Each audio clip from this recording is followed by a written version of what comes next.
এশার নামাজের আগে আপনি নিয়মিত খানা খান, খানা খাওয়ার পর এশার সালাত আদায় করেন, এশার নামাজের পর 2 রাকাত সুন্নত আছে, 3 রাকাত বিতির আছে, পারলে আরো 8 রাকাত বাড়ায় পড়েন তাহাজ্জুদ। খালি রমজানে গেলে 8 রাকাত পড়েন না? নবীজির হাদিসে আসছে নবীজি রমজান আর রমজানের বাইরে 8 রাকাত পড়তো সারা রাত।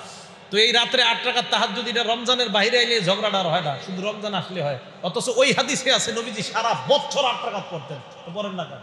তো এই 8 রাকাত পড়েন, আপনি এশার আগে খানা খান, এই নিয়মিত সুন্নত পড়েন, আরো 8 রাকাত বাড়ান, 10 রাকাত হইল, বিতির 3 রাকাত, 13 রাকাত, এশার নামাজ 4 রাকাত, 17 রাকাত পরে আপনি এরপরে বিছানা যান, আপনার পেট বাড়বে না, আমি গ্যারান্টি দিয়ে গেলাম। আপনার পেট বাড়ার সুযোগই তো নেই। খানা খায় না এসে নামাজে দাঁড়াইলেন, তো পেট বাড়বে কোন দিক দিয়ে? এত বড় বড় এক একজন পেট বানায় আর ইবাদত করতে পারে না। তো বুঝাইতে চাইলাম, রাতে তাড়াতাড়ি খাওয়া, খেয়ে এরপরে আপনি এশার সালাতের পর 9টা 10টার মধ্যে ঘুমাতে যাওয়া। নাসাই শরীফের 1787 নম্বর হাদিস শুনেন, নবীজি সাল্লাল্লাহু আলাইহি সাল্লাম বলেন, মান আতা ফিরাশা, যে ব্যক্তি বিছানায় আসে, আসার পর ওয়ানাওয়া ইয়াকুমু মিনাল লাইল, ওই ব্যক্তি নিয়ত করে আমি রাতের বেলায় জাগ্রত হব।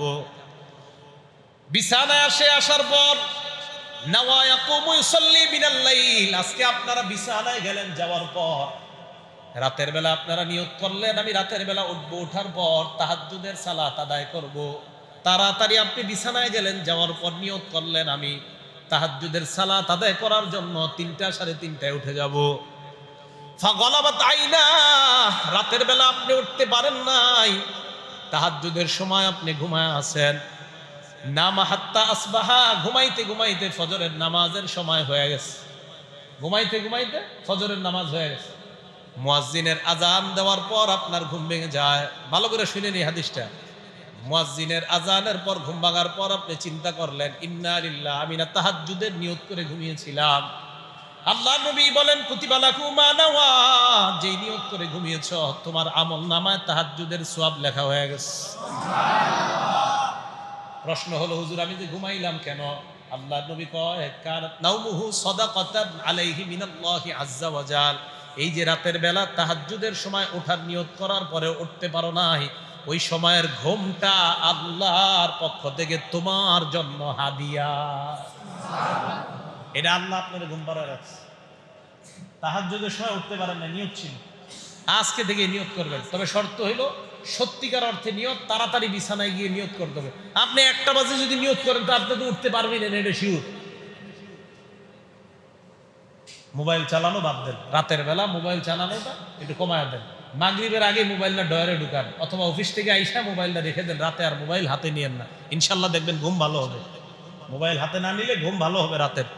মোবাইলের আলো, অন্ধকারের মধ্যে যারা মোবাইল দেখবেন আপনার ঘুম কেড়ে নিয়েছে এই মোবাইল। অন্ধকারের মধ্যে যারা মোবাইল দেখবেন এই মোবাইলের আলো আপনার ঘুম কেড়ে নিবে। এজন্য রাতের বেলা মোবাইল বেশি চালায় না, ঘুম কেড়ে নিবে, আপনার ঘুম শেষ করে দিবে মোবাইলের যে স্ক্রিনের আলোটা। তাও বুঝাইতে চাইলাম, রাতের বেলা চেষ্টা করবেন মোবাইল না চালানোর জন্য। ইনশাল্লাহ আপনার 2, 4, 5 ঘন্টার ঘুমও, ওই ঘুম দেখবেন আপনার শারীরিক যে ঘুমের চাহিদার দরকার, ওই চাহিদা ইনশাল্লাহ আল্লাহ পূরণ করে দিবেন। তাহলে আমরা আজকে থেকে ইনশাল্লাহ তাহাজ্জুদের নিয়ত করবো। তো নিয়তের একটা মূল্য আছে না নাই? আছে। পরিশুদ্ধ নিয়ত করা। বুখারী শরীফের 123 নম্বর হাদিস, নবীজির সাহাবা আবু মুসা রাদিয়াল্লাহু তাআলা আনহুর বর্ণনা, এক ব্যক্তি নবীজির কাছে আসছে। আসার পর নবীজি সাল্লাল্লাহু আলাইহি সাল্লামকে প্রশ্ন করলেন, ইয়া রাসূলুল্লাহ, আমাদের মধ্যে অনেক সাহাবারা জিহাদের ময়দানে গিয়ে লড়াই করে। তো লড়াই করতে গিয়ে অনেকে আছে যারা লড়াই করে ইউকাতিলু গদবা, কেউ রাগের বর্ষবর্তী হয়ে লড়াই করে, খুব রাগ, এই রাগে লড়াই করে। আবার আমাদের মধ্যে কেউ কেউ লড়াই করে ইউকাতিলু হামিয়াতান। কেন লড়াই করে? কয় ভিতরের হিংসার বর্ষবর্তী হয়ে, অথবা প্রতিশোধের নেশায় লড়াই করে। মানফি সাবিলিল্লাহ, হুজুর কে আল্লাহর রাস্তায় আপনার কাছে জানতে চাই। ফারাফা ইলাইহি রাসাল্লাহ, নবী তার দিকে মাথা উঠাইলেন, উঠায়া বললেন, মান কাতালা লিতাকুনা কালিমাতুল্লাহি হিয়াল উলিয়া, আল্লাহর দিন দুনিয়াতে বিজয় করার জন্য যারা লড়াই করে, এটাকেই বলা হয় আল্লাহর রাস্তার লড়াই। রাগে লড়াই করে, এটা আল্লাহর রাস্তার লড়াই না। প্রতিশোধের নেশায় লড়াই করা আল্লাহর রাস্তার লড়াই না। একমাত্র আল্লাহর দিন দুনিয়াতে প্রতিষ্ঠা করার জন্য যেই লড়াই হয়, এটাকে বলা হয় আল্লাহর রাস্তার লড়াই, এটাকে বলা হয় আল্লাহর রাস্তার মুজাহিদ।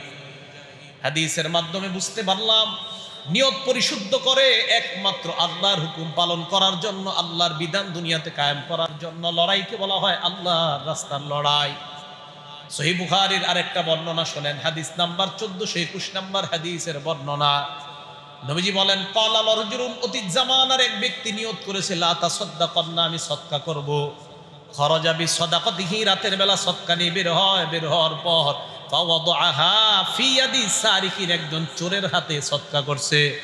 সদকা চোরের হাতে দেওয়ার পর লোকটা রাতের বেলা ঘুমায়, সকালবেলা জনগণ বলাবলি করতে লাগলো, আসবাহু ইয়াতাহাদ্দাসুনা তুসাদ্দিকাল লাইলাতা আলা সারিক। জনগণ সকালবেলা বলা বলি করতে লাগলো, যাকে যাকে রাতে যাকে সৎকা করা হয়েছে সে একজন চোর। এক ব্যক্তি নিয়ত করছে সৎকা করবে, রাতের বেলা সৎকা নিয়ে বের হয়ে একজনের হাতে সৎকা দিছে, এটা চোর। ওই ব্যক্তি যখন এই কথা শুনছে আল্লাহর কাছে কয়, আল্লাহুম্মা লাকাল হামদু লা তাসাদদাকান্না বিসাদাকা, আল্লাহ আপনার প্রশংসা, আমি আজকে আবার সৎকা করব। সৎকা নিয়ে বের হয়। বের হওয়ার পর ওই ব্যক্তি যখন সদকা নিয়ে যায়, যাওয়ার পর ফাওয়াদাহা ফি ইয়াদি জানিয়া, একজন ব্যভিচারিণী নারীর হাতে সদকা করছে। প্রথম দিন কার হাতে? দ্বিতীয় দিন ব্যভিচারিণী টাকার বিনিময়ে যে সতীত্ব বিক্রি করে বেড়ায় এমন একজন নারীর হাতে। জনগণ সকালবেলা বলাবলি করতে লাগলো, তুসাদ্দিকাল লাইলাতা আলা জানিয়া, একজন ব্যভিচারিণী নারীকে সদকা করা হয়েছে। ওই ব্যক্তি আল্লাহকে বললেন, আল্লাহুম্মা লাকাল হামদু আলা জানিয়া, মাবুদ আমার জানা নাই আমি একজন ব্যভিচারিণী নারীকে সদকা করলাম। লা তাসাদদাকান্না, আমি আজকে আবার সদকা করব। তৃতীয় দিন লোকটা সদকা নিয়ে বের হয়, ফাওয়াদাহা ফি ইয়াদি গনিয়িন, একজন ধনী মানুষের হাতে সদকা দিছে।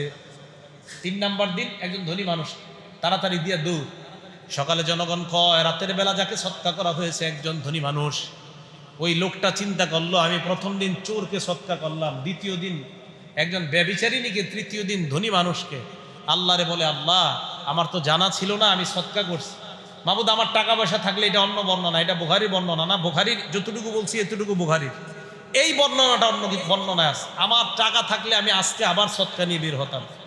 এটা বইলা লোকটা ঘুমাইছে, এই ঘুমানো থেকে আবার বুখারীর বর্ণনা। ফাকিল আলাহু, ঘুমের মধ্যে তাকে বলা হলো, আম্মা সাদাকাতুকা আলা সারিক, তুমি যে চোরকে সদকা করছো, ফালা আল্লাহু আইয়াস্তাইফা আন সারিকাতিহি, তোমার টাকা পেয়ে হয়তো লোকটা আর চুরি করবে না, এর জানা নাই। দ্বিতীয় দিন তুমি সদকা করলা ব্যভিচারিণীকে, ফালা আল্লাহা আন তাস্তাইফা আন জিনাহা, ব্যভিচারিণী হয়তো আর জিনার কাজ করবে না। 3 নাম্বার দিন সদকা করলা একজন ধনী মানুষকে, ওই ব্যক্তি উপদেশ গ্রহণ করবে, আগে কত যাকাত দেয় নাই, সদকা করে নাই, এখন থেকে যাকাতও দিবে, সদকা দিবে। তুমি 3টা সদকা করলা, নিয়ত পরিশুদ্ধ হওয়ার কারণে তোমার 3টা সদকা আল্লাহর দরবারে কবুল হয়ে গেছে। পরিশুদ্ধ নিয়ত হলে আমল কবুল করে আল্লাহ। এজন্য কোরবানির আগে নিয়ত খুব জরুরি বিষয়, নিয়ত পরিশুদ্ধ করা। একটু উল্টা পাল্টা হলে কোরবানি বাতিল হয়ে যাবে। নিয়ত পরিশুদ্ধ, আল্লাহর জন্য হওয়া, গোস্ত খাওয়া মাকসাদ না হওয়া, মানুষকে দেখানো না হওয়া, আল্লাহর জন্য হওয়া। তাহলে নিয়ত পরিশুদ্ধ করে আমরা আমল করব, আল্লাহ তৌফিক দান করেন। তাহলে কোরবানির আগে 4 কাজ। 1 নাম্বার নিয়ত পরিশুদ্ধ করা, 2 ইখলাসের সাথে কোরবানি করা। ইখলাসের বাংলা কি? আল্লাহকে খুশি করার জন্য কোরবানির আমলটা করা। বলেন, কাকে খুশি করার জন্য? পুরোটা বলেন, আল্লাহকে খুশি করার জন্য কোরবানির আমল করা। একটা কিতাব আছে নাম সহিহুত তারগিব, এই কিতাবের 3 নাম্বার হাদিস। এক ব্যক্তি রাসূল আকরাম সাল্লাল্লাহু আলাইহি সাল্লামকে বললেন, মাল ঈমান ইয়া রাসূলুল্লাহ, হুজুর ঈমান কি জিনিস? নবীজি বললেন, আল ইখলাস, ঈমান হলো ইখলাস। নবীকে প্রশ্ন করলেন, ঈমান কি জিনিস? আল্লাহ নবী জবাব দিলেন, ঈমান হলো ইখলাস। তিরমিজি শরীফের 1414 নাম্বার 2414 নাম্বার হাদিসের বর্ণনা। এই বর্ণনায় আম্মা জান আয়েশা সিদ্দিকা রাদিয়াল্লাহু তাআলা আনহার বক্তব্য। আম্মা জান আয়েশা বলেন, সামিআতু রাসূলুল্লাহি সাল্লাল্লাহু আলাইহি ওয়াসাল্লাম ইয়াকুল, আমি আল্লাহর নবীকে বলতে শুনেছি, মানিল তামাসারিদা আল্লাহ বিসাখাতিন নাস, কোন ব্যক্তি যদি আল্লাহর সন্তুষ্টি চায়, মানুষকে অসন্তুষ্ট করে, একটা কাজে আল্লাহ সন্তুষ্ট হবে, মানুষ যদি অসন্তুষ্ট হোক। কোন ব্যক্তি আল্লাহর সন্তুষ্টি চায়, মানুষকে অসন্তুষ্টি করে, মানুষকে অসন্তুষ্ট করে আল্লাহ সন্তুষ্টি চায়। ঘরের মেয়ে ছেলেরা আপনারা জোরাজোরি করবে, আব্বা আপনি না, আপনি 80,000 টাকার ওই গরুটাই কিনেন। আপনি জানেন যে আমি 80,000 একটা কিনতে গেলে এনে আমার আরো 40,000 ঋণ করতে হবে। এখন আপনি এই টেনশনে আছেন, এই 40,000 আমার শোধ করতে আরো আগামী 5-7 মাস লেগে যেতে পারে, এই যে একটা টেনশন। তা আপনি এই টেনশনে কি করলেন? ছেলে মেয়ের দিকে তাকায়া কিনবো না, এই তো নিয়তে গরমিল শুরু হয়ে গেল। কোরবানির নিয়তে আপনি না কোরবানির নিয়ত করছেন প্রথমে যে ইনশাল্লাহ এবারের গরুটা বা আমি যেটাই দিব 40,000 টাকার মধ্যেই দিব। মেয়ে ছেলেরা বলছে আব্বা আপনি ওইটা না দিলে আমরা দরকার নেই, আপনি কোরবানি দেওয়া, আমরা গোস্ত খাবো না। আরে এটা কেমন কথা? তাহলে এই জায়গায় আপনি এই গরু না কিনলে ছেলে মেয়েদের অসন্তুষ্টির দিকে তাকায়া আপনি আল্লাহরে খুশি করতে চায় আপনি আপনার সাধ্যের মধ্যে একটা খাসি করে আনছেন, আপনার সাধ্যের মধ্যে আপনার নিয়ত আমি আল্লাহরে খুশি করবো। পরিবার যদি অসন্তুষ্ট হয়, নবীজি বলেন কাফাহুল্লাহু মাউনাতান নাস, যেই ব্যক্তি আল্লাহকে খুশি করতে গিয়ে মানুষ অসন্তুষ্ট হয়ে যাক, এই মানুষের মোকাবেলায় ওই বান্দার জন্য আল্লাহ যথেষ্ট হয়ে যায়। ওমানিল তামাসারিদ আন্নাস বিসাখাতিল্লাহ, বিপরীত দিকে যে ব্যক্তি মানুষকে খুশি করতে যায় আল্লাহ অসন্তুষ্ট হয়ে যায়। আপনার বিবির জন্য শাড়ি 4-5টা আনলে আপনার বিবি খুশি হয়, বিবি প্রশ্ন করে কোত্থেকে আল্লাহ? কয় এই মাসের সুদ একটু বেশি পাইছি, ওই টাকা দিয়ে তোমার জন্য শাড়ি আনলাম। তার মানে সুদের টাকায় বিবি শাড়ি পেয়ে খুশি। আপনার মা বাবা সবাই খুশি, মহা খুশি, কারণ আপনি আগের চাইতে সুদ বেশি পান। তাহলে হারাম কাজে আপনার আত্মীয় স্বজন খুশি, অসন্তুষ্টকে জোরে বলেন ওমানিল তামাসারিদ আন্নাস, মানুষের খুশি দেখতে গিয়ে যদি আল্লাহ অসন্তুষ্ট হয়, ওয়াক্কালাহুল্লাহু ইলান নাস, ওই মানুষটাকে আল্লাহ মানুষের দায়িত্বে ছেড়ে দেয়, যাও তুমি মানুষের কাছে থাকো, আমি আল্লাহ আর তোমার কোনো প্রয়োজন নাই, যাও এদের কাছে থাকো, এদের কাছেই থাকো। একদিন বিপদে পড়বা, কেউ তোমার পাশে থাকবে না। যাদের পিছনে তুমি খাটতেছো, মেহনত করতেছো, সুদ খাইতেছো, হারাম খাইতেছো, বিশ্বাস করো তুমি কঠিন অসুস্থতায় পড়ো, তোমার ইনকাম কামাই সব বন্ধ হোক, আস্তে আস্তে তোমার থেকে সব দূরে সরে যাবে। কেউ পাশে থাকবে না। তুমি আমার অসন্তুষ্ট করে এদেরকে সন্তুষ্ট করছো, যাও আমি তোমার এদের দায়িত্ব দিয়ে দিলাম, যাও এদের কাছে থাকো। তাহলে বলেন কোরবানি দিব আমরা কারে খুশি করতে? এখানে মানুষের খুশি দেখা যাবে না। ভাই কথাটা কি আমি বুঝাইতে পারছি সবাইকে? আমরা খুশি চাই আল্লাহর, মানুষের খুশি চাই না। মানুষ কি বললো এটা আমাদের দেখার বিষয় না, আল্লাহ খুশি কিনা এটা দেখার বিষয়। তাহলে আল্লাহকে খুশি করতে আমরা যে কোনো কিছু করতে রাজি আছি, আল্লাহ তৌফিক দান করেন। তিরমিজি শরীফের আরেকটা হাদিস শুনেন, 2658 নম্বর হাদিস, 2658 নম্বর হাদিস। এই হাদিসের মধ্যে রাসূল আকরাম সাল্লাল্লাহু আলাইহি সাল্লাম বলেন, ক্বালা রাসূলুল্লাহ সাল্লাল্লাহু আলাইহি ওয়াসাল্লাম সালাসুল্লাহ ইউগাল্লু আলাইহিন্না কলবু রাজুলিন মুসলিম, 3 ক্ষেত্রে মুসলমানের অন্তর খেয়ানত করতে পারে না। বলেন মুসলমানের অন্তর কয় ক্ষেত্রে খেয়ানত করতে পারে না? আমাদের স্লোগান, আমাদের অন্তর কয় ক্ষেত্রে খেয়ানত করতে পারে না? 1 নম্বর ইখলাসুল আমালিল্লাহ, আল্লাহর জন্য আমল করার ক্ষেত্রে মুসলমানের অন্তর খেয়ানত করতে পারে না। আল্লাহর জন্য আমি করব আমল, এক্ষেত্রে মুসলমানের অন্তর খেয়ানত করতে পারে না। কাকে বলা হয়? আপনি নামাজে রওনা করলেন, নামাজে আসবেন, মসজিদে যাবেন, যাওয়ার পর জামাতে আপনি নামাজ আদায় করবেন। এই মুহূর্তে ইবলিস আপনাকে রাস্তায় ধোঁকা দেয় আর বলে নামাজ তো পরেও পড়তে পারবি, নামাজ তো পরেও পড়তে পারবি। তখন আপনার দিল এই সাড়া দিবে, না আমি আল্লাহর জন্য আমল করব, জামাতে যাব আল্লাহর জন্য। এই আল্লাহর জন্য মসজিদে যাওয়ার ক্ষেত্রে আমার অন্তর খেয়ানত করতে পারে না। 1 নাম্বার, মুসলমানের অন্তর আল্লাহর জন্য কিছু করতে খেয়ানত করতে পারে না। নামাজের মধ্যে আপনি দাঁড়াইলেন, দাঁড়ানোর পর ইবলিস আপনাকে বিভিন্নভাবে ধোঁকা দেয়। নবীজি বলেন ফাইন্নাল্লাহা হিয়ালা ওয়াজহিহি, তুমি যখন নামাজে দাঁড়াও মনে রাখবা তোমার সামনে আল্লাহ আছে। নামাজে দাঁড়াইলে তোমার সামনে কে আছে? আল্লাহ আছে। আল্লাহ নবী নামাজে দাঁড়ায় আছেন, ফারাআ ফি কিবলাতিল মসজিদি খুখামা, আল্লাহ নবী মসজিদের সামনে দেখলেন নাকের ময়লা লাগে আছে। নবীজি নামাজের মধ্যে সামনে দেখলেন নাকের ময়লা লেগে আছে। আমি যে একটু আগে নামাজ পড়লাম, আপনারা বললেন আপনাদের সামনে এটা কি দেয়াল না? আমার সামনে এটা কি দেয়াল না? তাহলে আমাদের সামনে কি থাকে? নামাজে সাধারণত দেয়াল থাকে। তো নবীজির সামনেও কি ছিল? দেয়াল, মাটির দেয়াল বা যেইভাবে হোক বেড়া ইত্যাদির দেয়াল। নবীজি দেখলেন মসজিদের ওই সামনে কেবলার দিকে নাকের ময়লা লেগে রয়েছে। নামাজের পর আল্লাহ নবী ফাহাক্কাহু বিয়াদাইহি, আল্লাহ নবী নিজের হাতে নাকের ময়লা পরিষ্কার করলেন। বুখারীর বর্ণনা, বুখারী শরীফের বর্ণনা। নাকের ময়লা পরিষ্কার করার পর তাকাইয়াযা ওয়াজহু রাসূলিল্লাহ, আল্লাহ নবীর চেহারা মোবারক পরিবর্তন হয়ে গেছে, লাল হয়ে গেছে, নবী রাগান্বিত হয়ে গেছেন।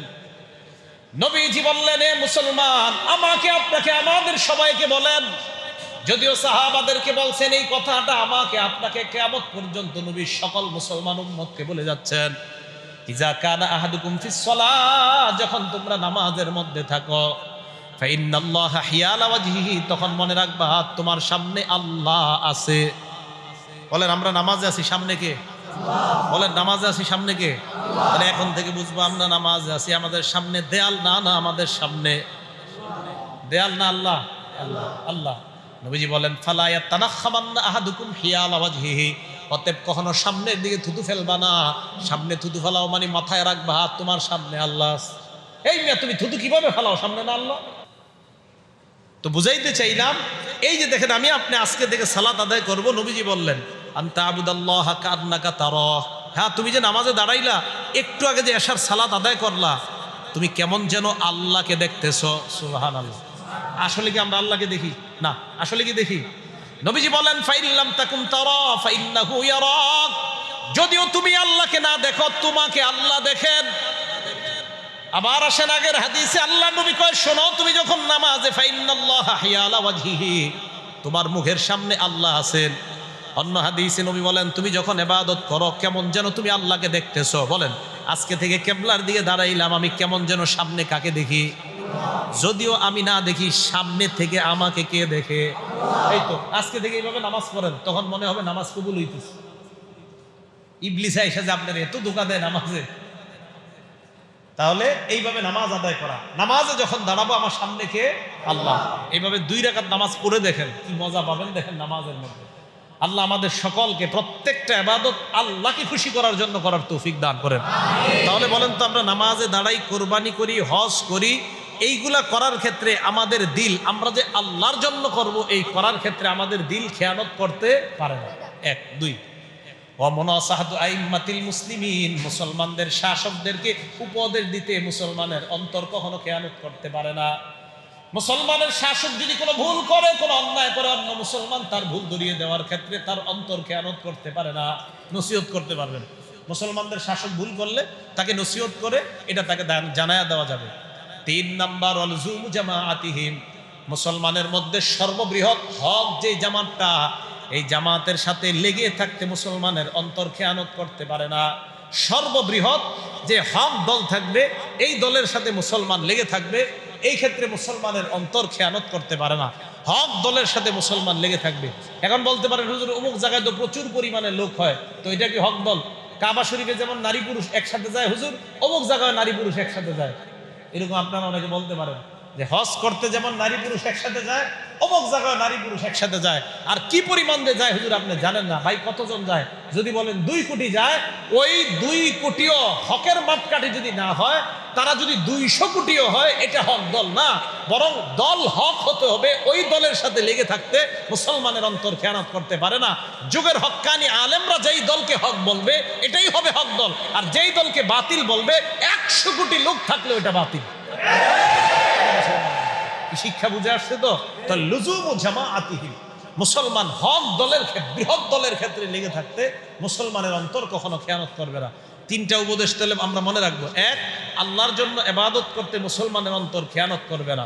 2, মুসলমানদের শাসক কোনো ভুল করলে মুসলমান সেই ভুল ধরিয়ে দিতে কোনো খেয়ানত করবে না। 3, মুসলমানরা এটা মনে রাখবে যে লুজুমু জামাআতিহিম, হক বড় যেই দলটা আছে মুসলমানদের, এই দল কখনো কোনো কাজে ডাকলে মুসলমান সেখানে পিছপা হতে পারে না, পিছনে থাকতে পারে না, যুক্তি খাটাইতে পারে না। হ্যাঁ ওজোর থাকলে ভিন্ন কথা, কিন্তু এটা বলা যাবে না থুরমিয়া খায়া দেয় আর কাম পাও না, ওই জায়গায় কেন যাও, এইগুলা বলা যাবে। আল্লাহ আমাদের সকলকে বুঝার তৌফিক দান করেন। তাহলে 1 নাম্বার গেল বিশুদ্ধ নিয়ত। 2 নাম্বার আমল আল্লাহর জন্য করা। আমল ভাই কার জন্য করা? আল্লাহর জন্য। বলেন আমরা গরু জবাই করি কার নামে? সবাই বলেন কার জন্য? নাকি অন্য কারো খুশির জন্য? আচ্ছা, সহিহ আত-তারগিব কিতাবের নাম, হাদিস নাম্বার 7 নাম্বার হাদিস। ক্বালা রাসূলুল্লাহ সাল্লাল্লাহু আলাইহি ওয়াসাল্লাম, আল্লাহ নবী বলেন আখলিসু আমালাকুম লিল্লাহ, তোমরা তোমাদের আমল আল্লাহর জন্য করো। আমল করার পর লা তাকুলু হাদা লিল্লাহি ওয়ালির রাহিম, আমল করার পর এই কথা বলবা না এটা আমি আল্লাহর জন্য করলাম, আমার আত্মীয় স্বজনের জন্য করছি। আমল করার পর এটা বইল না এই আমল আমি আল্লাহর জন্য করলাম, আত্মীয় স্বজনের জন্য করছি। আবার বলছি আমল করার পর এটা বলবা না এই আমল আমি আল্লাহর জন্য করলাম, আত্মীয় স্বজনের জন্য করছি। নবীজি বলেন কোন আমল করার পর যদি তোমরা বলো এই আমল আমি আত্মীয় স্বজনের জন্য করলাম, আল্লাহর জন্য করলাম, ফাইন্নাহা লিররহিম, ওই আমলটা তোমার রক্তের আত্মীয়দের জন্য হয়ে যায়। ফালাইসা লিল্লাহি মিনহা শাইউন, ওই আমলের মধ্যে আল্লাহর কোনো শরীক থাকে না, আল্লাহ অংশীদার থাকে না। আল্লাহ কয় আমি এই আমলে নাই, যাও এটা আত্মীয়দের আমল, এটাতে আমি নেই। তুমি আমল করার পর কোন সাহসে কও এই আমল আমি আল্লাহর জন্য করছি আর আমার হুজুরের জন্য? আমি আমল আল্লাহর জন্য করছি আরেকটু বাড়াই কই আমার খাজা বাবার জন্য। যদি বলেন, না বললে এখন দেখবেন আমার এই কথায় অনেকে রাগ হয়ে যায়। ওই ব্যক্তি রাগ হবে যে ব্যক্তি খাজা বাবা কয়, যে রাগ হবে সেই রাগ হবে যে কয়। যদি আপনি বলেন না হুজুর বলি না, তো আপনি রাগ হবেন কেন? আমি এক জায়গায় একটা আলোচনা করছি যে গরু জবাই হবে আল্লাহর নামে, কার নামে? এই জায়গায় কোনো মানুষের নামে গরু জবাই হবে না, এমনকি মুহাম্মদ সাল্লাল্লাহু আলাইহি সাল্লামের নামেও গরু জবাই হবে না। তো কয়েকজন রাগ হয়ে কয় কেউ আল্লাহ ছাড়া অন্য কারোর নামে গরু জবাই করে না। আমি বললাম আপনার রাগ হওয়ার কারণটা কি সেটা বলেন। আমি তো বুঝছি কেন রাগ হয়েছে, আমি তো আপনারা রাগ হওয়ার কারণটা কি এটা বলেন। মানে ওনারা প্রত্যেক বছর ডেকের আয়োজন করে রজব মাস। আমি বললাম আপনি রাগ হইলেন কেন এই কথা সেটা বলেন, আপনারা এটা করেন? আমি বললাম হয়তো বলবেন হ্যাঁ, না হয় বলবেন না। করেন? কয় না। তার যে রাগ হওয়ার প্রশ্ন আসে না, এটা তো সেই রাগ হবে যারে বলছি। আপনি তো এটা করেন না, খুব লজ্জিত হয়েছে। অনেক ওলামায়ে কেরামের সামনে এসে বলে হুজুর কি বললেন আপনি, এরকম কেউ করে? আমি আপনারা করেন? কয় চিন্তা করতেছে যদি বলি হ্যাঁ তাহলে তো বিপদ, যদি বলি না। আমি বললাম যদি বলেন না তাহলে তো সমস্যাই নেই, তা আপনি এত চেতলেন কেন? বুঝলেন নাই? ওলামায়ে কেরাম খুব সহনশীলতার সাথে মানুষের প্রশ্নের জবাব দিতে হবে। সাধারণ জনগণ এসে আলেমদের উল্টা পাল্টা প্রশ্ন করবে আর 1-2 ঘন্টা সময় নষ্ট করবে আলেমদের, এত সময় ওলামায়ে কেরামের কাছে নাই। 2-3 মিনিটের মধ্যে প্রশ্নের সমাধান। আসছে মনে করেন আলেমদের সামনে অপমান করতে, আইসা কয় আপনি যে বললেন গরু জবাই আল্লাহর নামে হয়, অমুক অমুক বাবার নামে হয়। আমি বললাম আপনার সমস্যা কি, আপনারা কি এটা করেন? উত্তর হবে হ্যাঁ বা না। যদি করেন বলেন করি, শিরিক করেন। যদি বলেন না তো আপনার সমস্যাই নেই, প্রশ্ন খালাস। এখন এই যে হাদিসটা বললাম, আপনাদের কেউ মাইকে শুনে থাকলে বলবে আপনি কি বললেন, কেউ কি আত্মীয় স্বজনের জন্য করে? আরে ভাই না করলে তো আপনি এই প্রশ্ন তো দরকারই নেই আপনার। নবীজি বলছেন যেহেতু হাদিসে, তার মানে কিছু মানুষ এমন করবে। হাদিসে যেহেতু নবী বলছে তার মানে কিছু মানুষ এমন করবে। নবীজি সাল্লাল্লাহু আলাইহি সাল্লাম বলছে আমল করার পর বইলো না এটা আল্লাহর জন্য, আত্মীয়দের জন্য। বলেন আমল কার জন্য? শুধু আল্লাহ। এই তো মাশাআল্লাহ বুঝে আসছে সবার। তাহলে কোরবানি কার জন্য? শুধু অন্য কাউকে খুশি করার জন্য, আল্লাহর জন্য। তাহলে আমাদের 4 অপশনের 2 অপশন গেল। 1 নিয়ত পরিশুদ্ধ করা, 2 আল্লাহর জন্য করা। 3 নাম্বার আল্লাহর কাছ থেকে সওয়াব পাওয়ার আশায় কোরবানি করা, আল্লাহর কাছ থেকে প্রতিদান পাওয়ার আশায় কোরবানি করা। মানুষ বাহবা দিবে আমাকে, এটা কোনো দরকার নেই, আল্লাহ প্রতিদান দিবে আমাকে।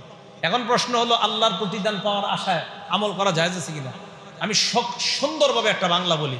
অনেকে আমাদের মাঝে অনেকে শিখায়, আবেগের ঠেলায় অনেকে বলে আর কি, আমি জান্নাত দিয়ে কি করবো, জাহান্নাম দিয়ে কি করবো যদি আল্লাহ না পাই। বাংলাটা শুনেন, আমি জান্নাত দিয়ে কি করবো, জাহান্নাম দিয়ে কি করবো যদি আল্লাহ না পাই। মানে উনি বুঝাইতে চায় উনি জান্নাতে গেলেও যদি আল্লাহ না পায় উনি কি করবে? আপনি কি আপনার কি মাথা ঠিক আছে নাকি? আপনি জান্নাতে যাইবেন আর আল্লাহরে পাবেন না? আরে আল্লাহ খুশি না হইলে তো আপনি জিন্দেগিতে জান্নাতে যেতে পারবেন না। তো বলে আর কি আমি আল্লাহ দিয়ে কি করবো যদি জান্নাতে গেলে আল্লাহ না পাই। আরে জান্নাতে গেলে আল্লাহ পাবেন না মানে আল্লাহকে তো পেয়েই জান্নাতে যাবেন। এই সমস্ত আবেগী মার্কা কথা বলবেনও না, শিখবেনও না। বিভিন্ন জায়গায় শিখায় আল্লাহ তোমারে পায়া যদি দুজকেও যাই আমার কোনো সমস্যা নেই, তোমারে না পায়া যদি জান্নাতে যাই আমি এই জান্নাত চাই না। কি বড় কথা! আসলে আপনি জান্নাত চান না? হ্যাঁ, মানে ভাবসাব এমন উনি আগুনে পুড়বে, আল্লাহ আমি তোমারে পায়া যদি আগুনে পুড়ি সমস্যা নেই, আর তোমারে না পায়া যদি জান্নাতে যাই আল্লাহ এই জান্নাত আমি চাই না। আরে ভাই আল্লাহ তো খুশি হয়ে আপনাকে জান্নাত দিবে, এই কথা আপনি কেন বলেন? এক হাদিস আসছে নবীজি আল্লাহ এই বান্দাকে কেমন যেন এইভাবে বলে লাম আরদালাকা সাওয়াবান দুনাল জান্নাহ, কেমন যেন বান্দাকে আল্লাহ এইভাবে বলতেছে হে বান্দা তোকে জান্নাত না দিয়ে আমি সন্তুষ্ট হব না। হাদিসের কথা, স্পষ্ট কথা। খোলেন নাসাই শরীফের 2545 নম্বর হাদিস, 1771 নম্বর হাদিস, স্পষ্ট হাদিস, জান্নাত না দিয়ে আমি সন্তুষ্ট হব না। এই কথা কোত্থেকে ভাই আল্লাহ জানে। তাহলে 3 নাম্বার আমরা প্রতিদান কার কাছ থেকে চাই? আল্লাহর কাছ থেকে। আল্লাহর কাছ থেকে প্রতিদান পাওয়ার আশায় আমল করা যায় জায়েজ আছে। বুখারী শরীফের 47 নম্বর হাদিস শুনেন। নবীজি সাল্লাল্লাহু আলাইহি সাল্লাম বলেন মানিত্তাবা জানাজাতা মুসলিমিন ঈমানাহু ওয়া ইহতিসাবা, কোন মানুষ যদি কোন মুসলমানের জানাজায় যায় ঈমানের সাথে এবং সওয়াব পাওয়ার আশায়, কি পাওয়ার আশায়? জোরে বলেন কি পাওয়ার আশায়? তাহলে সওয়াব পাওয়ার আশা করা যায় আছে না নাই? এই যে সওয়াব পাওয়ার আশায় কোনো মানুষ যদি ঈমানের সাথে এবং সওয়াব পাওয়ার আশায় জানাজায় যায়, যাওয়ার পর ওয়া কানা মাহু হাত্তা ইউসাল্লা আলাইহা, এই ব্যক্তি লাশের সাথে ছিল নামাজ পড়ার আগ পর্যন্ত, মানে জানাজা নামাজ পড়া পর্যন্ত লাশের সাথে ছিল। ওয়া ইয়াফরুগা মিন দাফনিহা, দাফন কার্য পর্যন্ত তার সাথে ছিল। আপনি কোন মুসলমানের জানাজায় গেলেন, যাওয়ার পর তার নামাজ পড়লেন, দাফন কাজে অংশীদার হলেন, দাফন কাজে শরীক হওয়ার পর আপনি বাসায় ফিরে আসলেন, বিবি ফোন দিয়ে জিগায় তুমি কোথায়? আপনি বললেন আসতেছি। ওই মুহূর্তে আপনি বিবিকে বলবেন ফাইন্নাহু ইয়ারজিউ বিতিরাতাইন, আল্লাহ নবী বলেন কোন মুসলমানের জানাজায় যাওয়ার পর তুমি তার জানাজার নামাজ পড়লা, দাফন কাজেও শরীক হইলা, এই মুসলমানটা 2টা উহুদ পাহাড়ের সমান সওয়াব নিয়ে বাসায় ফিরে আসে।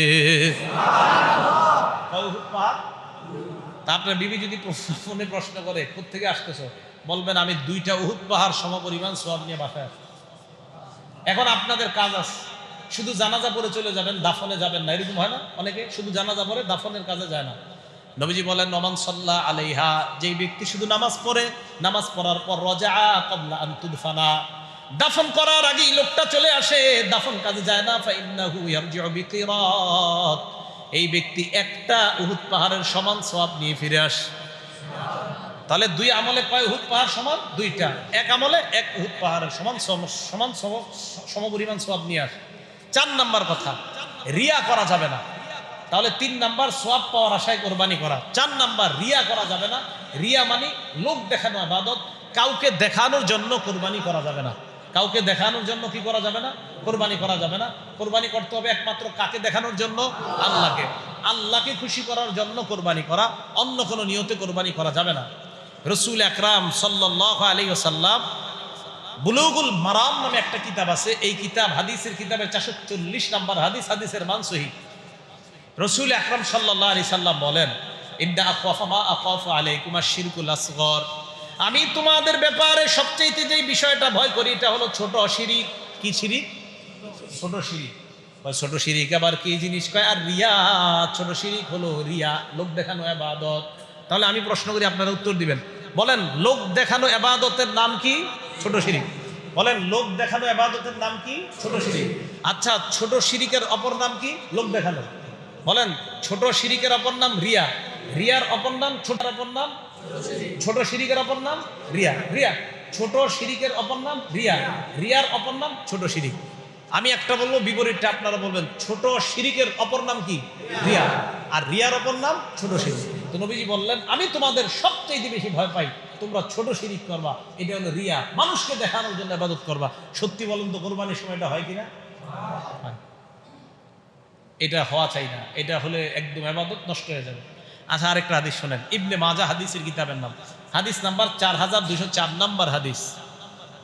এই হাদিসের বর্ণনাকারী আবু সাঈদ রাদিয়াল্লাহু তাআলা তিনি বলেন খরজা আলাইনা রাসূলুল্লাহ সাল্লাল্লাহু আলাইহি ওয়াসাল্লাম ওয়া নাহনু নাতাযাকারুদ দাজ্জাল। আবু সাঈদ রাদিয়াল্লাহু তাআলা আনহু বলেন আমাদের সামনে আল্লাহর নবী আসলেন, আমরা দাজ্জালের ব্যাপারে আলোচনা করতেছিলাম। দাজ্জালের ব্যাপারে আলোচনা করতেছিলাম। আসছে? হ্যাঁ, না নিয়ে আসেন, তারা নিয়ে আসেন, অনেক সময় হয়ে গেছে। নবী সাল্লাল্লাহু আলাইহি ওয়াসাল্লামের সাহাবা আবু সাঈদ বলেন আমরা দাজ্জাল সম্পর্কে আলোচনা করতেছিলাম। কি সম্পর্কে? দাজ্জাল। এই মুহূর্তে আল্লাহর নবী আমাদের সামনে আসলেন, আমরা দাজ্জাল সম্পর্কে আলোচনা করতেছিলাম। নবীজি আমাদের কাছে আসলেন, আসার পর আমাদেরকে আল্লাহ নবী বললেন আলা উখবিরুকুম বিমা হুয়া আখফু আলাইকুম ইনদি মিনাল মাসিহিদ দাজ্জাল। আল্লাহ নবী বললেন আমি কি তোমাদেরকে দাজ্জালের চাইতে ভয়ঙ্কর আরো বিষয় বলবো না? মন দিয়ে শুনেন, দাজ্জাল একটা ভয়ঙ্কর জন্তুর নাম, এটা তো আমরা শুনছি। এখন আপনারা বলেন তো দাজ্জালের আলোচনাটা এটা অনেক ভয়ঙ্কর একটা আলোচনা না? সাহাবারা বলেন আমরা দাজ্জাল সম্পর্কে আলোচনা করতেছিলাম। নবীজি আসলেন, আসার পর বললেন দাজ্জালের চাইতে ভয়ঙ্কর একটা জন্তুর ব্যাপারে আমি কি তোমাদেরকে বলবো? সাহাবারা বলে হুজুর দাজ্জালের চেয়ে আরো ভয়ঙ্কর কি জিনিস? আল্লাহ নবী কয় হাস, এটার নাম হলো শিরকুল খফি, গোপন শিরিক। বলেন কি শিরিক? আগে জানছেন ছোট শিরিক, এখন বলেন কি শিরিক? মন দিয়ে শুনেন, নবীজি বলেন দাজ্জালের চাইতেও ভয়ঙ্কর আরেকটা বিষয় আমি ভয় পাই, যেই বিষয়টার নাম গোপন শিরিক। এই গোপন শিরিক তোমাদের মাঝে কাজ করবে। আবার বলছি, দাজ্জালের চাইতেও বেশি ফিতনা তোমাদের জন্য হবে গোপন শিরিক। আগে জানলাম ছোট শিরিক, এবার জানলাম গোপন শিরিক। সাহাবারা কয় হুজুর গোপন শিরিক কি? আল্লাহ নবী বলেন আর রিয়া, গোপন শিরিক হলো রিয়া। এবার সব উত্তর আপনারা দিবেন। তাহলে রিয়া অপর নাম ছোট শিরিক, গোপন শিরিক, তাহলে দুইটা পেয়ে গেলাম। রিয়ার অপর নাম ছোট শিরিক, গোপন শিরিক। তাহলে আপনারা বলেন তো গোপন শিরিক আর ছোট শিরিকের অপর নাম রিয়া, রিয়ার অপর নাম গোপন শিরিক, ছোট শিরিক। এই তো মনে থাকবে। তাহলে গোপন শিরিক এটাকে রিয়া বলা হয়, ছোট শিরিক এটাকে রিয়া বলা হয়। তাহলে কোরবানি কাউকে দেখানোর জন্য করা, এটার নাম রিয়া, এটার নাম ছোট শিরিক, এটার নাম গোপন শিরিক। ভাই মনে থাকবে কথাগুলা? তো রাসূল আকরাম সাল্লাল্লাহু আলাইহি সাল্লাম কয় মিয়া দাজ্জাল কি? দাজ্জালের বেশি ভয়ঙ্কর তোমাদের মাঝে যে ছোট গোপন শিরিক লুকায় আছে, এটা আরো ভয়ঙ্কর। আল্লাহ আমাদেরকে বেঁচে থাকার তৌফিক দান করেন। শিরিক যুক্ত আমল যদি হয়, এই আমল কিন্তু আল্লাহ পাক রব্বুল আলামিন ওই আমল থেকে আল্লাহ মুক্ত। যদি শিরিক যুক্ত আমল হয়, রিয়া যুক্ত আমল হয়। ইবনে মাজাহ হাদিসের কিতাবের নাম, হাদিস নাম্বার 4203 নাম্বার হাদিস, 202 নাম্বার হাদিস। 4203-এও রিয়ার কথা আছে, 4203-এও রিয়ার কথা আছে, 4204-এও রিয়ার কথা আছে। ইবনে মাজার 4202, 203, 204 সবগুলা রিয়া সম্পর্কে আলোচনা। এই জায়গার মধ্যে আসছে আবু হুরায়রা রাদিয়াল্লাহু তাআলা আনহুর বর্ণনা। قال رسول الله صلى الله عليه وسلم قال الله عز وجل, আল্লাহ বলেন, আল্লাহ পাক রব্বুল আলামিন বলেন, আনা আগনা শুরাকা ইয়ানি শিরকি, যারা শিরিক করে তাদের থেকে আমি আল্লাহ মুক্ত। মুখাপেক্ষী আমি শিরিক করে যারা তাদের সাথে নাই, যারা শিরিক করে আমি তাদের সাথে নাই। আল্লাহ পাক রব্বুল আলামিন বলেন, মনে রাখবা, ফামান আমিলা লি আমালা, আমার জন্য যদি কোনো আমল তোমরা করো, বলেন এশা কার জন্য করলাম? কোরবানি কার জন্য করব? আল্লাহ বলেন আমার জন্য যদি কোনো আমল করো, আশরাকা ফীহি গায়রি, ওই আমলের মধ্যে যদি আমি ছাড়া অন্য কাউকে তোমরা শরীক করো। দেখেন কি কয়, আমল কার জন্য করছি না ভাই? সবাই বলেন আমল কার জন্য? বলেন কোরবানি কার জন্য? আল্লাহ বলেন কোরবানি আমার জন্য করলা। আশরাকা ফীহি গায়রি, এই আমলে যদি অন্য কাউকে অংশীদার বানাও, ফানা বারিউম মিনহু, আমি এই আমল থেকে মুক্ত। ফাহুয়া লিল্লাযী আশরাকা, তুমি যারে অংশীদার বানাইছো তোমার আমল তার জন্য। আল্লাহ পাক রব্বুল আলামিন বলেন তোমরা কোনো আমল আমার জন্য করছো। আবার দেখেন আল্লাহ বলেন তোমরা কোনো আমল আমার জন্য করছো, ওই আমলে আমি ছাড়া অন্য কাউকে অংশীদার বানাইছো, তাহলে যারকে অংশীদার বানাইছো আমল তার, আমি এখান থেকে মুক্ত, আমি এই আমলের সাথে নাই। আল্লাহ বলছে তাহলে যে আমলের মধ্যে রিয়া আছে ওই আমল থেকে আল্লাহ মুক্ত। বলেন আমাদের নামাজ, আমাদের হজ, আমাদের কোরবানি, আমাদের জীবন মরণ একমাত্র কার জন্য? আল্লাহর জন্য। ইবনে মাজাহ হাদিসের কিতাব, হাদিস নাম্বার 4203, আগেরটা গেল 202, 4203 নাম্বার হাদিসে আসছে রাসূল আকরাম সাল্লাল্লাহু আলাইহি সাল্লাম বলেন, ইজা জামা আল্লাহুল আউয়ালিনা ওয়াল আখিরিনা লিয়াউমিল কিয়ামাতি লিয়াউমিন লা রাইবা ফি, কিয়ামতের ময়দানে আল্লাহ যখন পূর্বাপর সকল মানুষগুলো একত্রিত করবেন, সব মানুষগুলো একত্রিত করার পর নাদা মুনাদিন, এক ব্যক্তি ঘোষণা দিবে, ঘোষণা দিয়ে বলবে, শোনো তোমরা, মান আশরাকা ফি আমালিন আমিলাহু লিল্লাহ, এই মানুষরা তোমাদের মধ্যে যারা আমলে শিরিক করছো, আমল আল্লাহর জন্য করছিল, ওই আমলের মধ্যে অন্য কাউকে অংশীদার বানিয়েছো, ফাল্লাতুব সাওয়াবাহু মিন ইনদি গায়রিল্লাহ, ওই ব্যক্তি যেন আজকে কিয়ামতের ময়দানে সওয়াব আল্লাহ ছাড়া ওই ব্যক্তির কাছ থেকে চায়, আল্লাহ তাকে সওয়াব দিবে না। আবার বলছি, কিয়ামতের ময়দানে একজন ঘোষণা দিয়ে বলবে, যারা আমলের মধ্যে আল্লাহ ছাড়া অন্য কাউকে শরীক বানাইছো, তোমরা আজকে সওয়াব আল্লাহ ছাড়া অন্য কারো কাছে যাও, আল্লাহ তোমাকে সওয়াব দিবে না, ওই যার জন্য করছো তার কাছে সওয়াব চাও। তাহলে কোরবানি কার জন্য করবো? ছেলে মেয়ের খুশির জন্য করেন না, না ছেলে মেয়ের খুশি, বউর খুশি, এদের জন্য করেন না, আল্লাহরে খুশি করার জন্য করেন।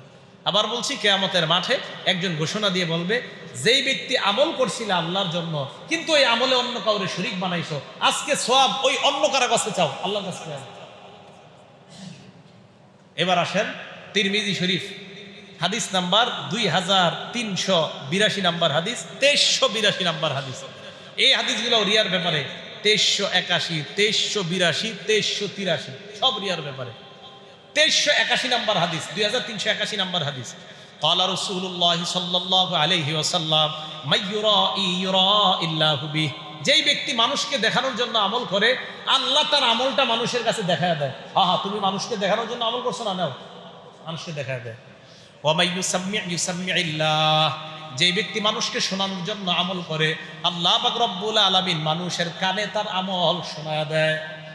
তুমি না মানুষকে দেখানোর জন্য করছো, আবার মানুষকে শোনানোর জন্য করছো, ঠিক আছে শোনায় দিলাম। এবার দেখেন কিয়ামতের মাঠে কি হবে। কিয়ামতের ময়দানে আল্লাহ পাক রব্বুল আলামিন ওই ব্যক্তিকে মানুষের সামনে আল্লাহু বিহি তার আমলগুলা দেখায়া দিবেন। দেখানোর পর সাম্মা বিহি তার এই আমল মানুষের সামনে দেখাইয়া সগরাহু ওয়া হাক্কারাহু তাকে লাঞ্ছিত করবে, তাকে অপমান অপদস্থ করবে কিয়ামতের ময়দানে। যারা মানুষকে দেখানোর জন্য আমল করে এই ব্যক্তিগুলাকে কিয়ামতের ময়দানে আল্লাহ লাঞ্ছিত করবে, আল্লাহ অপমানিত করবে, অপদস্থ করবে। তাহলে মানুষকে দেখানোর জন্য আমল করা যাবে না, আমল করতে হবে কার জন্য? আল্লাহর জন্য।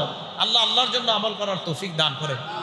তিরমিজি শরীফের 2382 নাম্বার হাদিস, এই হাদিসের মধ্যে আসছে রাসূল করিম সাল্লাল্লাহু আলাইহি সাল্লাম বলেন, আউয়ালু মান ইয়াদউ বিহি রাজুলুন, সর্বপ্রথম কিয়ামতের ময়দানে এক ব্যক্তিকে ডাকবে তাআল্লামাল কুরআন, যেই ব্যক্তি কোরআন শিখছে, কোরআন শিখার পর ওই কোরআন অন্য মানুষকে শিখাইছে, তাকে আল্লাহ ডাকবেন। 2 নাম্বার রাজুলুন কুতিলা ফি সাবিলিল্লাহ, যেই ব্যক্তি আল্লাহর রাস্তায় শহীদ হয়েছে তাকে আল্লাহ ডাকবেন। 3 নাম্বার রাজুলুন কাসীরুল মাল, সম্পদওয়ালাকে আল্লাহ ডাকবেন। ডাকার পর প্রথম আলেমকে আল্লাহ বলবেন তুমি কেন ইলম শিখছো? আলেম জবাব দিবে মাবুদ তোমাকে খুশি করার জন্য ইলম শিখছি, মানুষকে আমি শিখাইলাম।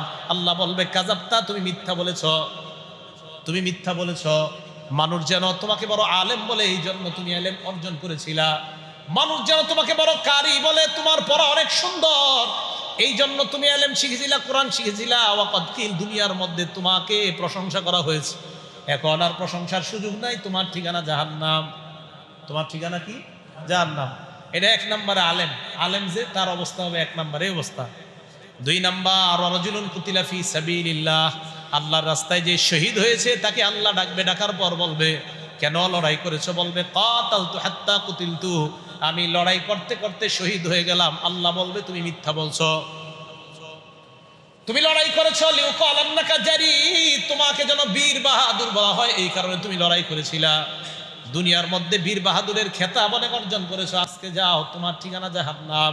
3 নাম্বার সম্পদওয়ালাকে আল্লাহ বলবেন কেন তুমি সম্পদ উপার্জন করেছিলা, দান করছো নি? কয় হ্যাঁ মাবুদ দান করছিলাম। কেন? আপনারে খুশি করার জন্য। আল্লাহ জবাব দিবে না আরাদতা আইয়ুকাল আন্নাকা জাওয়াদ, তুমি বড় দাতা এই কারণে দান করেছিলা, দুনিয়ার মধ্যে তুমি দাতার খেতাব পেয়ে গেছো, যাও এখন জাহান্নামে যাও। নবীজি বলেন উলাইকা সালাসা আউয়ালু মান তুসআরু বিহিমুন নার, এই 3 ব্যক্তির মাধ্যমে জাহান্নামের আগুন প্রজ্বলিত করা হবে। এই 3 ব্যক্তিকে দিয়ে জাহান্নামের আগুন জ্বালানো হবে। 3 জন মানুষকে দেখানোর জন্য আমল করছে, রিয়া, মানুষকে দেখানোর জন্য আমল করছে। আবু দাউদ শরীফের 2519 নাম্বার হাদিস, আব্দুল্লাহ ইবনে আমর আল্লাহ রাসূলকে প্রশ্ন করলেন ইয়া রাসূলুল্লাহ, আপনার রাস্তায় লড়াই করেছি, আল্লাহর রাস্তায় লড়াই করেছি ইয়া রাসূলুল্লাহ, তো আল্লাহর রাস্তায় লড়াই কোনটাকে বলা হয়? আমি যদি আল্লাহর রাস্তায় লড়াই করি কিয়ামতের ময়দানে আমাকে আল্লাহ কিভাবে উঠাবেন? আপনি আমাকে আখবিরনি আনিল জিহাদি ওয়াল গজবি, আপনি আমাকে জিহাদ সম্পর্কে, যুদ্ধ সম্পর্কে বলেন। নবীজি বললেন শোনো, তুমি যদি জিহাদ করো আল্লাহকে খুশি করার জন্য, কিয়ামতের ময়দানে ওই অবস্থায় আল্লাহ তোমাকে উঠাবেন। আর যদি তুমি লড়াই করো মুরাইয়ান মুকাসিরা, মানুষকে দেখানোর জন্য, সম্পদ কামাই করার জন্য, কিয়ামতের ময়দানে সম্পদের লোভী হিসাবে আল্লাহ তোমাকে উঠাবেন। মানুষের সামনে লজ্জিত আর অপমানিত করে আল্লাহ ছাড়বেন। এই হাদিসের শেষে আল্লাহ নবী বলেন শোনো, আলা আইয়ি হালিন কাতালতা আও কুতিলতা, যেই অবস্থায় তুমি লড়াই করেছো, যেই অবস্থায় তুমি শহীদ হয়েছো, বাসাকাল্লাহু আলা তিকাল হাল, ওই অবস্থায় আল্লাহ কিয়ামতের ময়দানে তোমাকে উঠাবেন। যেই অবস্থায় তুমি নামাজ পড়েছো, যেই অবস্থায় তুমি রোজা রেখেছো, যাকে খুশি করার জন্য আপনি রোজা রেখেছেন, ওই অবস্থায় আপনাকে কিয়ামতের ময়দানে উঠানো হবে। তো বলেন তো, আমরা আমাদের পশু কোরবানি ইত্যাদি এইগুলো একমাত্র কার জন্য করি? আল্লাহর জন্য করি। তো এটা যদি আল্লাহর জন্য না হয় তো কিয়ামতের ময়দানে আল্লাহ কিন্তু প্রতিদান দিবে না। তো আমল হতে হবে একমাত্র আল্লাহর জন্য, আল্লাহকে খুশি করার জন্য। মানুষকে দেখানোর জন্য যদি কোনো আমল করি, ওই আমলের কারণে জাহান্নামী হতে হবে। তিরমিজি শরীফের 2383 নাম্বার হাদিসের বর্ণনা, নবীজি সাল্লাল্লাহু আলাইহি সাল্লাম বলেন তাআওয়াযু মিন হুব্বিল হাসান, এটা হলো তিরমিজির বর্ণনা। আবু দাউদ শরীফ ইবনে মাজাহ আছে তাআওয়াযু মিনাল্লাহ তাআওয়াযু বিল্লাহি মিন হুব্বিল হুজনি। আমার সাথে বলেন হুব্বুল হাজান। কি বললাম? এই হুব্বুল হাজান জাহান্নামের একটা এলাকার নাম। তো নবীজি এই কথা বললেন তোমরা জাহান্নামের হুব্বুল হাজান নামক এলাকা থেকে আল্লাহর কাছে পানাহ চাও। এই কথা বলার পর রসুল আকরাম সাল্লাল্লাহু আলাইহি ওয়াসাল্লাম এই কথা যখন বললেন, তোমরা হুব্বুল হাজান নামক জাহান্নাম থেকে আল্লাহর কাছে পানাহ চাও, তো সাহাবারা বললেন, হুজুর হুব্বুল হাজান আবার কি? নবী বললেন, ওয়াদিন ফি জাহান্নাম। হুব্বুল হাজান জাহান্নামের একটা এলাকার নাম। ইয়াতাআওয়াজু অথবা তাতাআওয়াজু মিনহু জাহান্নামু কুল্লা ইয়াউমিন মিআতা মাররা। জাহান্নাম এই হুব্বুল হাজান নামক এলাকা থেকে দৈনিক 100 বার আল্লাহর কাছে পানাহ চায়। জাহান্নামের একটা এলাকা, জাহান্নামের একটা এলাকা থেকে আল্লাহর কাছে দৈনিক 100 বার পানাহ চায়। নবীজিকে সাহাবারা বললেন, ওমাইয়াদকুলহু ইয়া রাসূলুল্লাহ, হুজুর এই এলাকায় কারা যাবে? নবী বললেন, আল কুররা আল মুরাউনা বিআমালিহিম, কারি সাহেবরা যাবে, পাঠকরা, আলেমরা, যারা মানুষকে দেখানোর জন্য আমল করত, এই হুব্বুল হাজান নামক জাহান্নামের মধ্যে তারা যাবে। বুঝাইতে চাইলাম, আমাদের যে কোনো আমল এটা একমাত্র আল্লাহর জন্য করা, আল্লাহকে খুশি করার জন্য করা। আল্লাহ ছাড়া অন্য কাউকে খুশি করার জন্য যদি আমল করি, এই আমলের প্রতিদান আল্লাহর কাছে পাওয়া যাবে না। তাহলে বলেন তো, আমরা একমাত্র কাকে খুশি করার জন্য আমল করব? আল্লাহকে। আর আল্লাহর কাছ থেকে প্রতিদান পাওয়ার আশায় আমরা আমল করব। হাদিসের মধ্যে আসছে, ইখলাসের সাথে কেউ যদি একবার বলে লা ইলাহা ইল্লাল্লাহ, বলেন তো একবার। তিরমিজি শরীফের বর্ণনা, নবীজি বলেন, আন্না রাজুলাম মিন উম্মতি সায়াতাখাল্লাসু ইয়াউমাল কিয়ামাতি আলা রুউসিল খালাইক। কিয়ামতের ময়দানে আমার উম্মতের একজনকে আল্লাহ উপস্থিত করবেন, করার পর কিয়ামতের ময়দানে আল্লাহ পাক রব্বুল আলামিন তাকে সমস্ত সৃষ্টির সামনে দাঁড় করাবেন।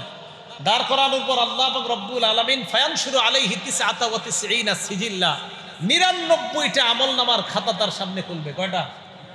99টা আমলনামার খাতা খোলার পর আল্লাহ প্রশ্ন করবেন, আতুনকিরু মিন হাযা শাইআ, এই দেখো তো একটা অস্বীকার করো কিনা? ওই বান্দা বলবে, আল্লাহ না না, আমি একটা অস্বীকার করি না। এবার আল্লাহ পাক রব্বুল আলামিন ওই বান্দার সামনে তুখরাজু বিতাকাতুন, একটা কাগজ বের করবেন। ওই কাগজের মধ্যে লেখা, আশহাদু আল্লাহ ইলাহা ইল্লাল্লাহ ওয়া আশহাদু আন্না মুহাম্মাদান আবদুহু ওয়া রাসূলুহু। এই কাগজের মধ্যে লেখা, আশহাদু আল্লাহ ইলাহা ইল্লাল্লাহ ওয়া আশহাদু আন্না মুহাম্মাদান আবদুহু ওয়া রাসূলুহু, এটা কাগজের মধ্যে লেখা। তো ওই ব্যক্তিকে আল্লাহ পাক রব্বুল আলামিন বলবেন, উহদুর ওয়াজনাকা, যাও মিজানের পাল্লায় যাও, পাল্লার সামনে যাও। তো এই বান্দা বলবে, আল্লাহ কেন? তোমার পাল্লা এখন ওজন করা হবে, দেখো তুমি গিয়ে ওজন। বান্দা বলবে, আল্লাহ আমার তো ওজনের আর দেখা লাভ কি? 99টা খাতা কোথায় রাখা হবে আর ওই একটা কোথায়? আল্লাহ বলে, 99টা এক পাল্লায় রাখা হবে আর ওই একটা আরেক পাল্লায়। তো ওই বান্দা আল্লাহকে বলে, আল্লাহ মা হাদিহিল বিতাকা মা হাদিহিস সিজিল্লাত, এই 99টা খাতার সাথে ছোট্ট এই কাগজের টুকরার কি হবে? নবীজি সাল্লাল্লাহু আলাইহি ওয়াসাল্লাম বললেন, ওই মুহূর্তে আল্লাহ বান্দাকে বলবে, যাও ফাতুদউ ফি কিফাতিন 99 সিজিল্লা, 99টা আমলনামার খাতা এক পাল্লায় রাখা হবে, আর একটা আমলনামার খাতা আরেক পাল্লায় রাখা হবে। নবীজি বলেন, ওই মুহূর্তে পাল্লা দুইটার দিকে তাকায় দেখবে, তাশাতিস সিজিল্লাত, 99 ওয়ালা পাল্লাটা, এই পাল্লার ওজন হালকা হয়ে একটা লেখা, যেটার মধ্যে আশহাদু আল্লাহ ইলাহা লেখা, ওই পাল্লাটা ওজন হয়ে বান্দা জান্নাতে হবে। এটা কেন? এই ইখলাসের সাথে ছিল। কিসের সাথে ছিল? ইখলাসের সাথে। বুখারী শরীফের বর্ণনা, আবু হুরায়রা রাদিয়াল্লাহু তাআলা নবীজিকে প্রশ্ন করলেন, মান আসাদুন নাস বিশাফাআতিকা ইয়াউমাল কিয়ামা, ইয়া রাসূলুল্লাহ, কিয়ামতের ময়দানে আপনার সুপারিশ পেয়ে কে সবচাইতে সৌভাগ্যবান হবেন? নবীজি জবাব দিলেন, কিয়ামতের ময়দানে সবচাইতে সৌভাগ্যবান ওই ব্যক্তি হবে যে ব্যক্তি লা ইলাহা ইল্লাল্লাহ ইখলাসের সাথে পড়বে, এই ব্যক্তি কিয়ামতের ময়দানে সবচাইতে সৌভাগ্যবান হবেন। কিয়ামতের ময়দানে সবচাইতে সৌভাগ্যবান কে হবে? আমার সুপারিশের মাধ্যমে যেই ব্যক্তি বলবে লা ইলাহা ইল্লাল্লাহ, এই ব্যক্তি কিয়ামতের ময়দানে সবচাইতে সৌভাগ্যবান বান্দাদের অন্তর্ভুক্ত হবেন। তাহলে আসেন এবার আবার 1 নাম্বার নিয়ত পরিশুদ্ধ করা, 2 নাম্বার ইখলাসের সাথে আমল করা, 3 নাম্বার আল্লাহর কাছ থেকে প্রতিদান পাওয়ার আশায় আমল করা, 4 নাম্বার লোক দেখানো আমল না করা। আল্লাহ পাক রব্বুল আলামিন সামনে আমাদের যে কোরবানি, এই কোরবানি নামক ইবাদতটা করার আগে এই 4টা বিষয় আমরা মাথায় রাখবো। বলেন, কোরবানি করব কি নিয়তে? পরিশুদ্ধ নিয়তে। 2 নাম্বার কার জন্য করব? আল্লাহর জন্য। 3 নাম্বার কার কাছ থেকে প্রতিদান পাওয়ার আশায় করব? আল্লাহ। 4 নাম্বার মানুষকে দেখানোর জন্য করব না। আল্লাহ পাক রব্বুল আলামিন আমাদের সকলকে যেই কথাগুলো বললাম, শুনলাম, কোরবানি নামক ইবাদতটা যেন আমরা আল্লাহর জন্য করতে পারি, আল্লাহ তৌফিক দান করেন। আমিন। ওয়া আখিরু দাওয়ানা আনিল হামদুলিল্লাহি রাব্বিল আলামিন।